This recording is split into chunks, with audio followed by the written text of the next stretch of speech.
of things considered. There are a lot of champions that can be considered in these matches. Yeah, and here we go. We've got the first 1v1 between these two giant teams. Gabo from Chickmits, and then of course you've got that Cyan pickup from WCP here in the hands of Pacheco. And the thing is, Gabo, this was something that Rox, his teammate, has mentioned a while ago during the start of the day, that tactic. he is one of the greatest in terms of 1v1 that enabled him to come through here today in Wild Round Smash. What do you think of this Cyan pick in particular, Corellis? I like if it's the long game. Yeah. Because again, Cyan, really hard to get down, but something for Gabo, he has been struggling on the 1v1s lately, and maybe getting a momentum build-up on his record could really turn the tides for him. And for the most part, it's, I think, a very similar type of playstyle between these two. Like, you can see Gabo is the one proxying. I would have expected the Cyan to be the one doing that. And you mentioned that late game. Certainly, it's going to be the Cyan that scales way better in that late game, but it hasn't necessarily been a case where many of the games go towards that area. And this is what we have discussed a while ago. Yeah. For these 1v1s, Garen is actually a capable champion to bring into these type of setups, just because the passive gives you a lot of sustainability, especially what Gabo is doing, which is just cutting the lane and just doing a lot of proxy all throughout these initial stages of the game. Yeah, and the one thing about Gabo as well on that Garen is it's pretty much strong on all phases of the game too. And if you guys remember the last series where Gabo, again, was with the Garen, did a proxy play against the Rumble, but unfortunately fell short because of unaware things. Again, getting gold from the honey fruit, wasn't aware of it, but now he's doing the same thing, proxy plays, and let's see if it does bounce backs for him. And the thing is, I want to put a point onto the summoner spells because Gabo has teleport, Pacheco does not. And of course, Cyan doesn't exactly need it, but the thing is, Gabo could just go in for the reset, TP back into the turret, and really, there's just no effect. So cutting down the lanes really just gives you a bit of edge into the early game phase, and Gabo is now ready to play. And despite everything Gabo has been doing to cut the wave off, still dead even. Look, Pacheco tanking a lot of that damage from Gabo with the silence, and will be doing the exact same thing here, Corellis. So what is the game plan going to be for Gabo? Yes, he started, well, he's the one to start cheese stratting at this point, but when you need to duel, he will inevitably have the advantage because he doesn't have barrier like Pacheco does. I mean, right now he does have the gold he gets from the tower, from the runes. And one thing, he needs to learn from his mistake last series because he's doing the same tactic. Yeah, pretty much. The back doors, but he just fell short because of one simple mistake. So for Gabo, he could either go proxy all the way or just go head on. Yeah, well, Pacheco, though, I have to talk about this guy. He started as one of the best split pushers in his league. This is why he loves playing Cyan. In fact, Cyan is one of those champions that he go to when he wants to specifically do that tactic that is very good at. Now, do you think that will play a factor when you're playing against a player that does exactly the same thing? I mean, if you look at the gold, we're pretty even right now. Exactly. It's an anyone's ball game. Yeah, exactly. I mean, that's the point, right? Like, Gabo not really finding a lot of advantage. But something that I'm scared of, if this continues all throughout this game, Garen has a faster clear of wave, and Cyan takes a bit of time to do so. So really, if Cyan does not do anything and deny Garen out of these cut-in lanes, eventually Gabo will take the lead and get that 7.5k gold first. Yeah. But the question is when? When is that going to happen? At this point, 3 minutes, 50 seconds into our 1 versus 1. Still dead even. Pacheco gunning deep, taking another tower shot. He's going to meet Gabo right there. And this is very new Hall Breaker now being bought by Gabo as well, really maximizing that 1v1 potential, gaining a bit of armor here. But Pacheco will not really give a care onto Gabo, just really riding through himself and going back into the lane. I mean, he's just being Cyan. Like, that's what Cyan does. So sometimes he would just ignore you. Like, I know my priorities. I do my thing. You just beat out the side. Yeah, and at this point as well, like the whole breaker rush here for Gabo does make a lot of sense. And tanking a lot of tower shots for Gabo, it's fine because he's got that healing anyway in the passive. Despite the fact that he doesn't have those boots right now, he does have TP available, can pick up again, basic boots. He has the teleport, so it wouldn't exactly matter as much. And the thing is, he also have passive for that extra sustain. But once again, now Gabo goes for deny up against Pacheco here. He wants to really just go for that 1v1 for now at that early stages, but that's pretty much it. Gabot will just go back, pass through on the Sion, and go back to farming. I want to say this is one of the more interesting ones that we've seen in the 1v1 department on the side of the macro things. It's not really fighting a lot. Granted that they could, but when they do, Rioles, at this conjuncture, who would have the upper hand? Oh, I mean, if you look at the tactic, I can't understand what Gabot's trying to do. He has to rune to get the gold out of the tower and win a proxy play. So, but if you notice, the gold is still quite the same. Exactly. Despite the tactic he's trying to do. Yeah, it's, what I'm trying to say is there eventually is going to be a breaking point where they have to make contact. and look at Gabot. He placed the ward more towards the left side of the map in the middle of tier 1, or well rather tier 2 and tier 1 turret. So really, later down the road, he could get that turret plate and gain more gold. Now Pacheco will be denied out of that ultimate, and Gabot is on the chase. Has to use a flash over the wall. Pacheco now back to safety. Yeah, flash is expended by Pacheco. Gabot can now start expending a little bit more pressure. Key thing here, Crioles, Gabot didn't use the Mash Injustice for that. Okay, Gabot has the Mash Injustice. Might be able to go for the chase. Ooh, that was... He missed it. He missed the opportunity for the third play. Yeah, I've seen it, and it was a miss that quite harsh to feel, honestly. Like, he knows he can do it, just missed it. Yeah. That's definitely one of the things that Gabot wanted to capitalize on. But again, the threat of the Garen ult still definitely available. Pacheco has to be careful here. Doesn't have flash, doesn't have ulti. Hoping Oh, for the yeah, pair he's of getting wave. pretty low already. Hullbreaker gives Gabot a lot of advantage here. And Gabot now trying to find a way to be able to punish Pacheco. But still, so far, both are safe, not going in for the all-in engage. I mean, he knows he has to sustain. He knows he can deal the damage. He's just playing smart, I think, but right now, he is just trying to control the lane and just being a bit play safe. Like being neutral right now in this current state of the game. Yeah, and at this point, Pacheco can feel that annoyance with the Garen passive. Gabot has the ability to go for the skill 3. The Mash Injustice is available, but look at the turret. 500 HP remaining. Yeah. So Gabot is really just tanking across the damage of Pacheco. This is the problem that we have stated a while ago. And this is it. So, like, he is in the corner, but in just 120 in the HP. Gabot gets the win. Yeah, that is what Gabot has been wanting to do now. Taking the turret win, and he does finally make it work. The Hull Breaker Garen making a meta for himself. And this was the problem. They go either for the first strike or go for a tankiness build with the Grasp of Undying for the runes. So we'll see how they play out this game. Again, this is game number 2 for the 1v1s. Helios going against Shumas. Okay. Yes.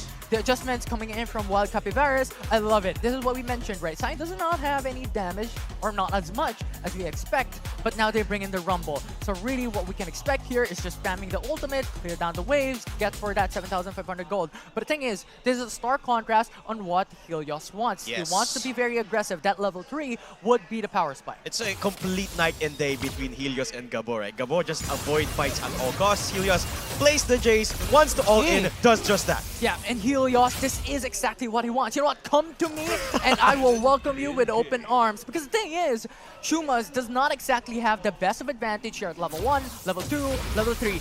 It's Helios that will control the whole laning phase here in this early game. And right now, the early game of Jace that we know has a little bit of advantage here. And again, they're both running first strikes. So Jace has a good opportunity to get that first strike with his range, with the range advantage. But the equalizer, though, has some range for for Shumas' Rumble. So it's still pretty good. But in this early stage of the game, I think he just has the upper hand. You know what? I was actually talking to one of the creators from EU earlier. His name's Vindy. Shout out to Mr. Vindy from Germany. He was saying how First Strike is without a doubt the best rune you could have in these 1v1s because A, it gives you extra damage for every combo you make, provided you have the cooldowns, and it gives you extra gold. That's so much in the way of getting to win because remember, you win by either getting 2 kills or getting a 7,500 gold first. So that is absolutely hitting 2 birds with 1 stone. And in the likes of something like a Jace or a Rumble, it absolutely gives you maximum value. And again, values is what you mentioned for the damage for the kills and the 7,500 for the gold. First strike is the key, one of the best keys for 1v1s. Absolutely. As we hit a bit of a stalemate here at the 1 minute 54-second mark. There's a bit of a gold lead here for Shumas, but it's slowly dwindling away as we go for the fight. Yeah, Shumas is currently being controlled by Helios, but soon enough, level 5 will be reached, and that is where Shumas wants to pivot, go aggressive. But Helios goes aggressive up against Shumas with 1 HP remaining. Goes back on skates, got free. But the thing is, Helios still has that advantage because look at the wave. That is 2 waves equivalent. This could be with Oh my gosh, okay. We got caught off guard. Shuma flashing over the wall, predicting where Helios was gonna be, and that was an immaculate play. Yeah, and he didn't even have to use his ultimate. It was the action of surprise. Yes. Shumas was like, you know what? I'm gonna go with a flash, get that surprise factor, and Helios did not have any information right after that. So really, that first blood enables a lot more gold for the likes of Shumas that enables him to go for that armor boots and gain more defensive capability with an aggressive Helios. And you mentioned Helios had no information.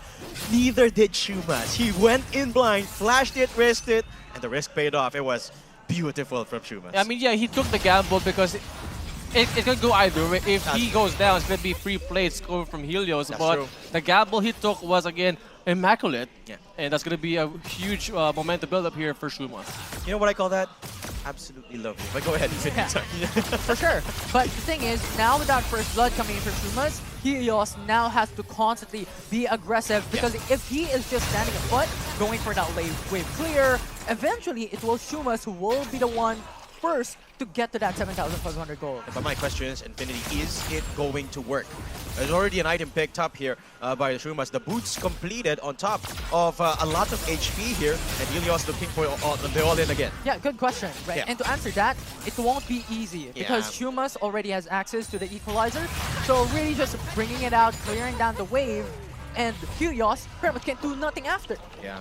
I mean, we do feel now the damage coming from Shumas on that Rumble. So Helios now needs to maybe adjust his gameplay, adjust his game style to maybe equalize the game again, and we'll see how he does it. And at this point, right, it's a 700 gold lead for Shumas. And over to the other stage, we've noticed, Creoles, that every time that someone gets at least a 300 gold lead, it's almost impossible to come back. I know that sounds crazy, but it's based on statistics. Every single time we've seen at least a 300 gold lead, no one has been able to come back from it. Can Helios do that this time with an all-in champ in the form of a Jace? If ever there is someone that can make a miracle happen, it will be Helios. That triplet would actually be very important for Helios if he can gain access to it, to at least kind of alleviate some of the pressure in terms of gold from WCP. Okay, before I let you speak, Creoles, I just want to apologize. You guys might be noticing a bit of bias. It's Helios. It's our boy. He's been around us a long time. And, well, we do like to see upsets here on the desk, but right now it's starting to feel like he's losing grip of this game. Yeah, I do believe he is kind of losing grip on the current state of this game. Yeah. But again, he still has the advantage for Rage. He does have the first strike, but he needs a kill to equalize. And maybe I do agree on what Infinite said, a miracle to happen in this game.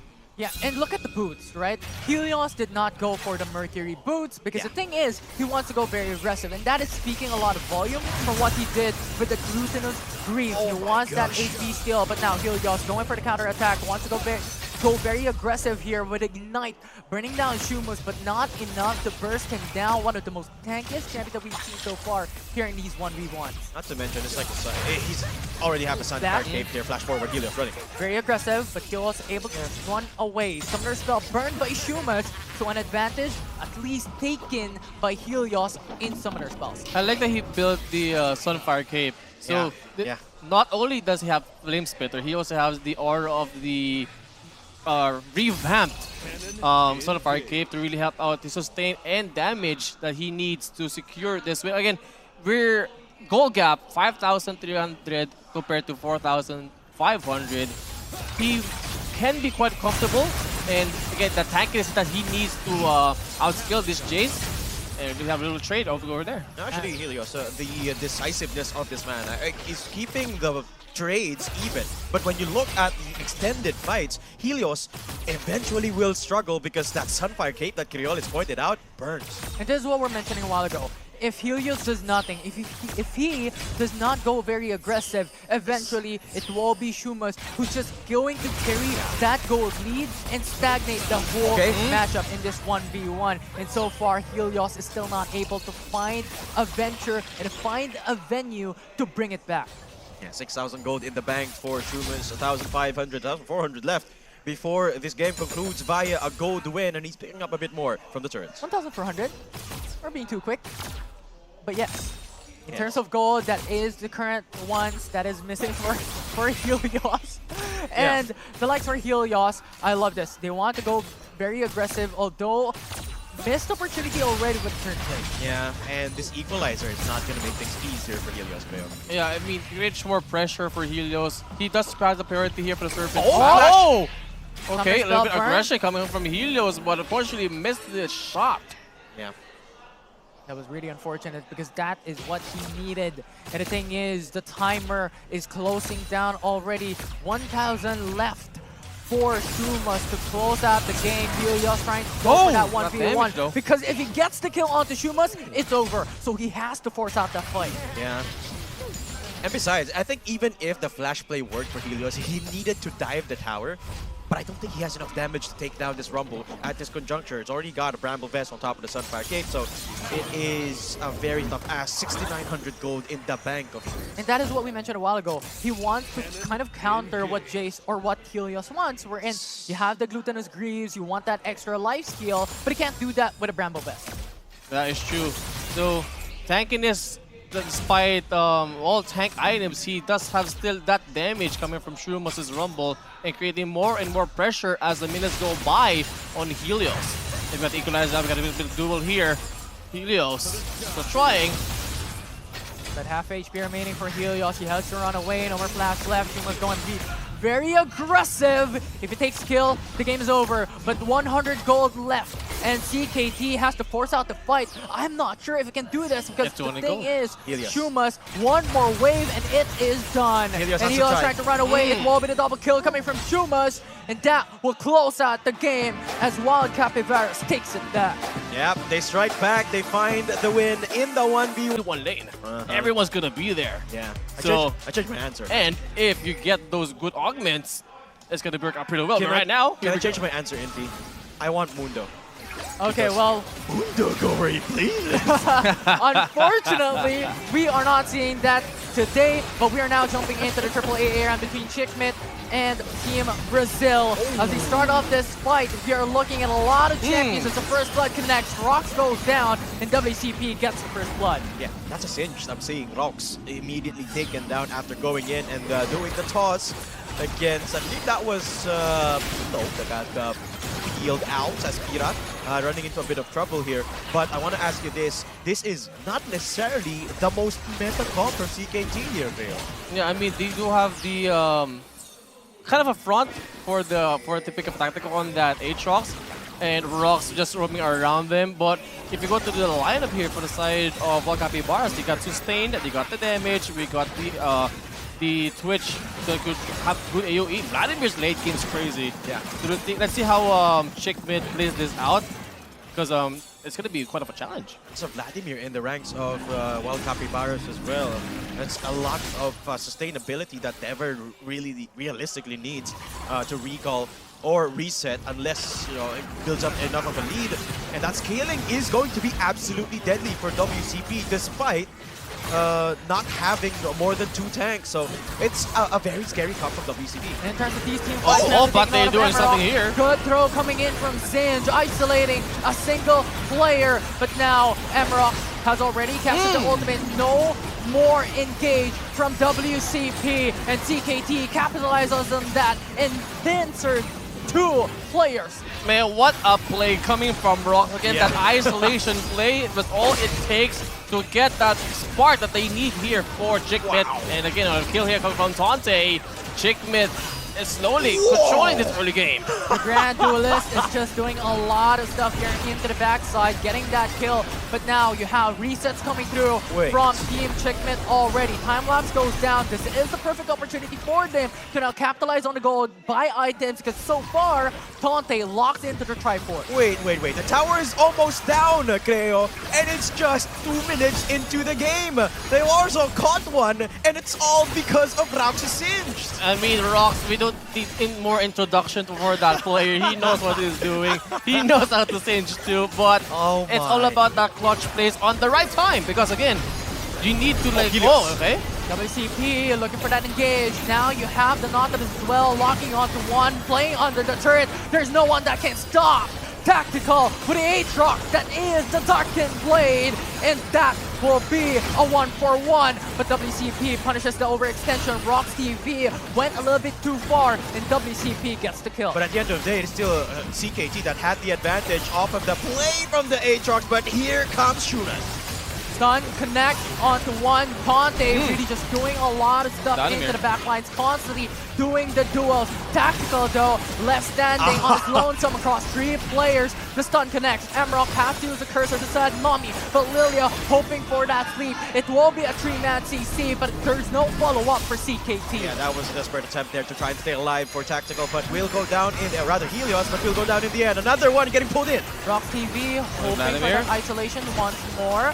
Will not be able to do the so. Amumu Tante going to the backside. Emerald still surviving with that Gargoyle enchant, but it will not suffice as you have CKT doing the punish. Tante already down low, overextension. WCP goes for the kill. 2-for-1 trade for now, but CKT has an upper advantage. Go for the chase. Tactical. And now you have Tactical into the sidelines, really putting a lot of pressure against WCP. I mean, I love what Chickmit is doing here. Patience. They know they can regroup and do the things. Here we go again. Chickmit just got bursted, melted out into the side lanes. WCP have been constantly looking for those overextensions from Team Philippines, and they will punish. And so far, WCP will gain the kill lead. And I think they finally figured it out, right? Like, the game plan here is to not go for the extended engage. I mean, this is what WCP wants. They want their scaling champions to scare out their game, get those tanks for the fronts, and get that Vladimir to that late game. Exactly.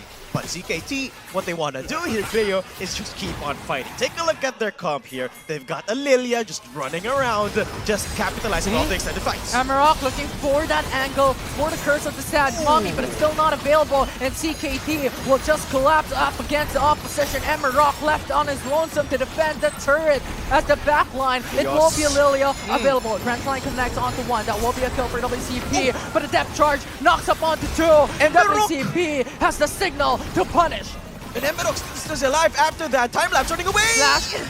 Flash Line in. will not connect, but nevertheless, it will be Twitch who converts it into a kill. I mean, the tie that they created there for the side of the Wild Capybaras, they know they were kind of struggling early on, but they just keep them composed, get what they want.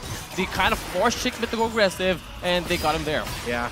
And so far, WCP catching up to the playstyle of CKT. I want you to take a look at the keystones here of CKT. Tante's got Conqueror, Time-Lapse got Conqueror, Helios has got a Face Rush, but he's a Lilia. And Tactical, of course, as the Aatrox, also has Conqueror. They want to keep these fights going because the longer they go, the stronger they get. WCP, they figured it out. They're not letting the Conqueror stacks get back up, which is why they do a push and pull of fights. Push in, draw out Raux, and then go back out, and then go back in with the Vladimir fully stacked up and with the ults. I do agree on that, and patience is going to be one of the most important things here for both sides, because one mistake could really brought out this game. But right now, I think they try to figure out the tactics coming from Chickmit for the side of the WCP, and they just really want them to be aggressive because they know how they deal with that. Oh, they're pulling him. Grand Slam connects onto one, forces out the Gargoyle Enchant, isolation onto the Nautilus. Let's look at the backside. This will be the target for WCP. It's Shumas and Pilio along with Kane, who demolishes the back line. Time-lapse is gone. WCP pounces, and this will come down into a 1v3. But with Helios left standing, he will melt every single one with the Lullaby and Tante Quadra turns turret goes down, and the base will be open. And Tonte to clean it up. Tactical was playing the sideways, and Tonte meanwhile was cleaning up the entire WCP squad. It is time-lapse to stay alive for now. Execute not claimed by Tonte, but he will be very happy with that quad. I mean, they know they can't end the game yet. So that's why they just got to That's true, execute that's true. and getting more and more of the items that they need to secure maybe this win for the side of Chick Mid. So momentum, Chick Mid. Yeah, absolutely. But they have to do it one more time, one more win in terms of the team fight. But the key thing here is Rox can't do the same thing anymore. They have to resort to different ways of engaging into the fight. Maybe bank more on Helios, get everyone drowsy, Flash in as a Lilia, and that's the thing they're waiting for. Flash, just about a quarter of a way off its cooldown here, Greo. I mean, if you go back to the last clash, they have 3 priors. That's true. For the side of Chick Mid, they know their priors, so they really want to get to the back line, flip the back line to the front, and just go ham with Tonte's Fiora. Yeah. Snowball available for Amarok. Ultimate also available for WCP for the Curse of the Sad Mummy. So we have to look at the Mumu on what he does next. Okay, let's take a look at how they're going to approach this. Potentially the last line of defense for the wild Capybaras. Creoles, who should we look at here? I mean, you have to be aware of Rox. Yes. Because Rox is the playmaker and also maybe Helios of the sleep. Of course, Having that little clutch 5-man sleep, maybe it's just going to be the ending of the game. But WCP, it is their game to lose right now. Look at the backline. Helios is just becoming a menace. Isolated, depth charge, knock up. It will be WCP who gets the isolated kill. Now, with Helios gone, CKT has to play a bit more patiently. The numbers advantage is going to the side of WCP. That's a little bit too deep from Helios there. Should not have been isolated.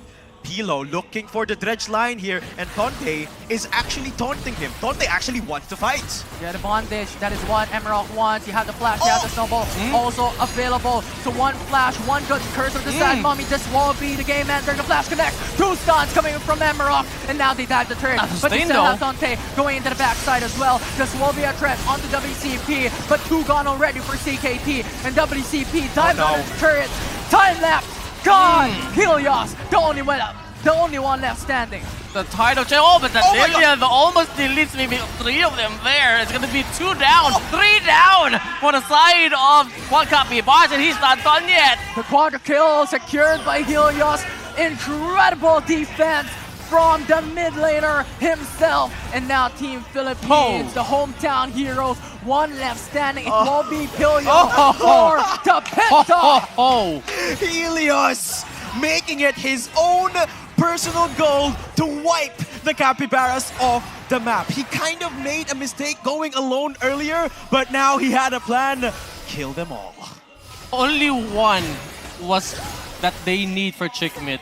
I know they were quite behind, but Helios being again Helios of course. knows what to do. Clutch play pentakill for Helios. Okay, here we go again in B. It is the defense for the Capybaras. They have to look at Helios. Yeah, now you have Emerald going in from clearing ways to the rest of the crew for WCP. It will be tower defense for now for the Team Brazil. As we have seen so far, Chick Mid has been so aggressive, and Rox has constantly been that catalyst for Engage. Catalyst is Rox, but the threat is many here for CKT. You got Tonte. Time-lapse has failed here already in WCP. This has turned into a game that they have to win. And let's see how this goes down. I'm just so excited how they're going to plan out this maybe potential last clash. Yes. Because they have good items already. They have a scaled Vladimir. All ultimates available. That too. And just who's gonna take the bite? Yeah. And look at Rox's position. He's waiting on the Singe. He's looking to cook with this as well. Tactical.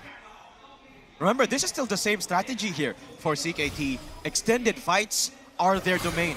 WCP cannot last as long, especially with Helios getting so many items off of that last team fight. And the next battle will potentially be the last fight here. Yes. The one who wins it will win the game. But Lilia goes through, flashes under the base, 5 sleep from Helios with the lilting lullaby. WCP loses Shumas, but they answer back. Team Brazil gets the ace. Oh my, what a turnout tables. We thought that sleep is gonna be the nail on the coffin. But WCP has others, and Plan is gonna be a clutch ace for them. Yeah, and we have to still consider the gold advantage that WCP has is around 5,000. CKT had no business forcing the fight, even though they've been winning the past few ones. WCP is now looking for the end here. The turret will be left standing. If they break it down, this will give them the advantage, but they're too long. They're taking too long to bring it down, and CKT will come back alive once again for another chance for victory. I mean, they are back into the game for the side of CKT. I think that was an error on their side, because I'm pretty sure they didn't plan to get ace. Yeah. But right now, they are ready for maybe again the last clash, and who's gonna take the bite? I think Chickmid wants to take this one. I wanted to put your attention to one particular champion on the board right now. It is the Corki of Time Lapse, just picking up his 6th item. Has to say stasis for good measure as well. That is going to be a threat of a Corki, Cleo. I mean, if you look at the state of the game, they want Chickmid to be near the Nexus, but because they can't fight it outside the Nexus. So they feel the pressure here from the side of the Wild Capybaras. Exactly. But CKT, they bite. They bite hard. They do like biting the bait every now and then. Yeah. And Wild Capybaras, this is their game to lose now. Pilo coming in. Yeah, you have the Drench Line connecting onto Rock into the side lane, and CKT does not want to go for the dive onto the base. They have learned from the past team fight that this is no longer the option. And I mean, good play. They're almost burning Filio there on the Lilia's burn. But CKT still composed. Still, I think they have this game under grasp, as they are forcing everyone to like just get that sleep out of Lilia. They have the depth charge connecting on the Rock. They'll just start the fight. Will just get melted by Time Lapse. Emerald needs to have a good engage for the backlines once again. Helios is just an assassin with the Lilia. And now WCP loses Shumas as well. This will be a 3v5. It will be the tower defense of Team Brazil. Can they make it out alive? The curse of the side bumping into the backlines, but will not be enough as CKT gets the win. And the Filipinos scream checkmate to the Capybaras. They win the AAA ARAM this time around. And the momentum continues here for the side of Chickmid, who just won their last series, and having this more momentum for them, it's still